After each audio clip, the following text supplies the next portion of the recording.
ఏవండోయ్ విన్నారా? ఇవాళ నేను మీకు కుష్కా బిర్యానీ రెసిపీ అయితే చూపిస్తున్నానండి. ఇది చాలా సింపుల్ అండ్ ఈజీ. బ్యాచిలర్స్ అయితే ఈజీగా చేసుకోవచ్చు. దీనికోసం కళాయిలోని గరం మసాలా, అల్లం వెల్లుల్లి ఫ్రై చేసి, ఉల్లిపాయ, టమాటా, పచ్చిమిర్చి వేసుకొని ఫ్రై అయిన తర్వాత కొత్తిమీర, పుదీనా కూడా వేసుకొని బాగా ఫ్రై చేసుకొని చల్లారబెట్టుకోవాలి. తర్వాత దీనికి గ్రైండర్లో పేస్ట్ చేసుకోవాలండి. ఇప్పుడు కుక్కర్ పెట్టుకొని దాంట్లోని ఆయిల్ వేసుకొని ఒక 2 తేజ్పత్తా, కాజు, ఉల్లిపాయలు వేసి బాగా ఫ్రై అయిన తర్వాత ఈ పేస్ట్ వేసి ఒక 5 మినిట్స్ ఫ్రై అయిన తర్వాత అందులోని పెరుగు, ఉప్పు, కారం, మసాలాలు అన్నీ వేసుకొని బాగా ఫ్రై చేసుకోవాలండి.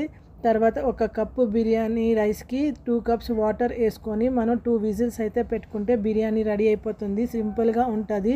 ఈ గ్రేవీ మనం ఫ్రిడ్జ్లోని 1 వీక్ కూడా చేసుకొని స్టోర్ చేసుకొని ఎప్పుడు కావాలంటే అప్పుడు ఈ బిర్యానీ అయితే చేసుకోవచ్చు అండి. బ్యాచిలర్స్కి అయితే సింపుల్ ఈజీగా ఉంటుంది. ఒకసారి ట్రై చేసి ఎలా ఉందో నాకైతే కామెంట్ చేయండి. అలాగే నా వీడియోని సబ్స్క్రైబ్ చేయండి.